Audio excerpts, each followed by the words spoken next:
So I just finished listening to the whole thing for the first time. First, let me establish where I come from as a DT fan and what a DT record must have for me in order for it to be successful in my ears. It's gonna have memorable melodies, be it instrumental or vocally.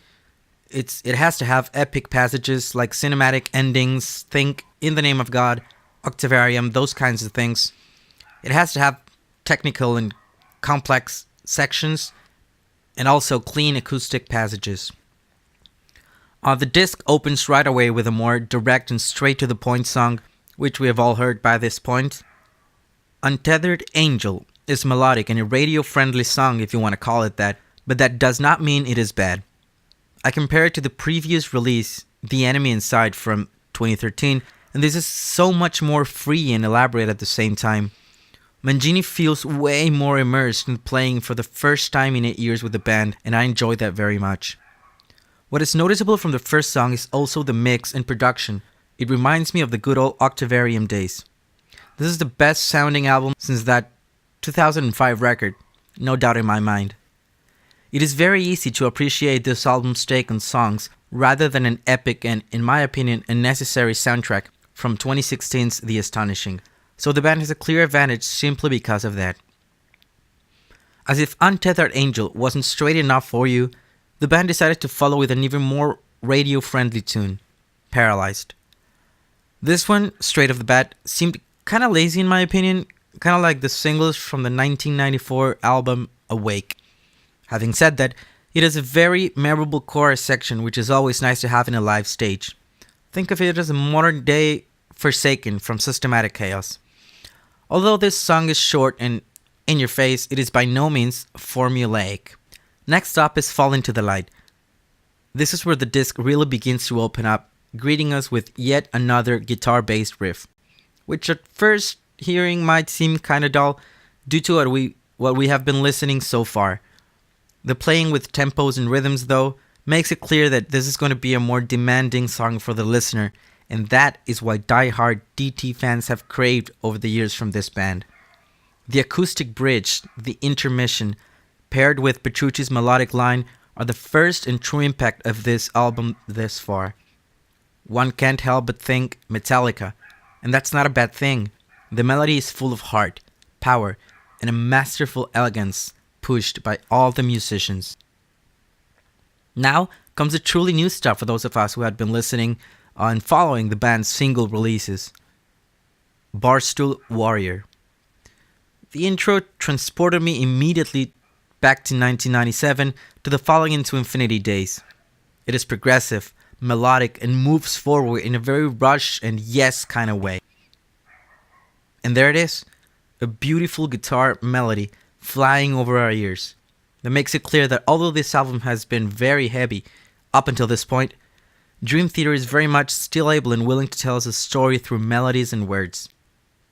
Holy shit, this song has surpassed the first three by a whole lot in my opinion, and this tells me the album was very well thought out and structured for it to be listened to as a whole, like always, but being able to begin and close every chapter or song successfully.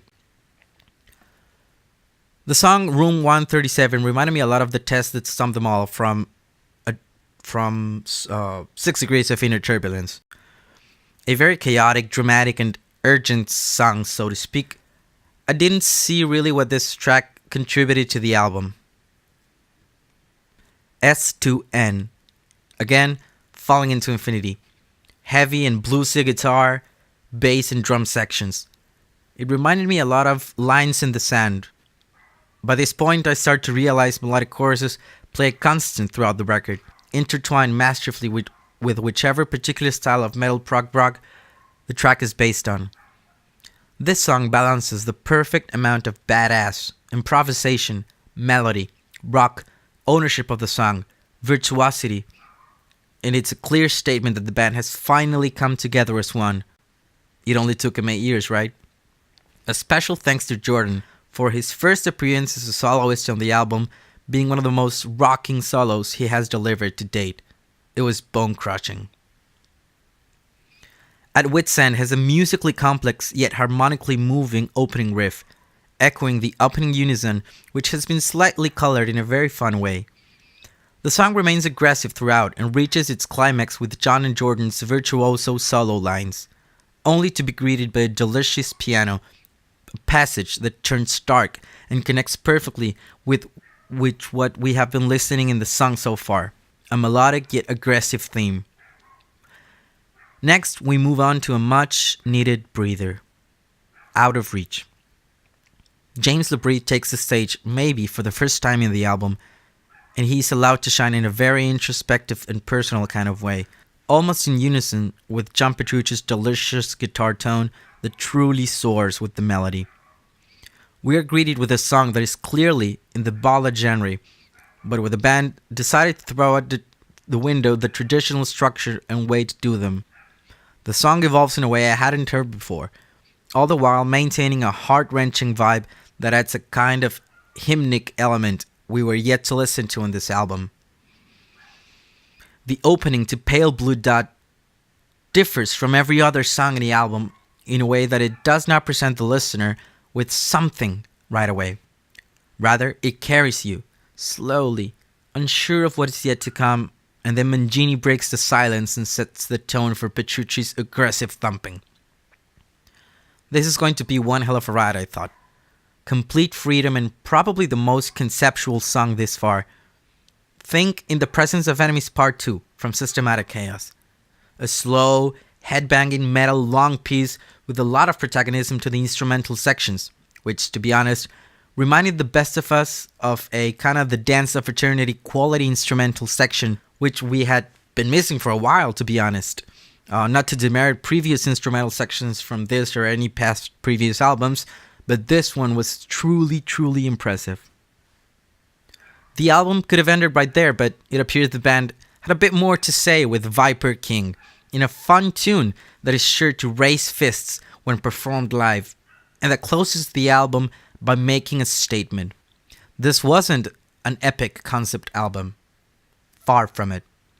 This was a carefully constructed, song-centered, in-your-face, melodic, and powerful Dream Theater album, which borrows elements from previous releases in a way that does not sound repetitive at all, but rather conveys the listener a mature, creative, well-put band that is not ready to stop making new and exciting music just yet.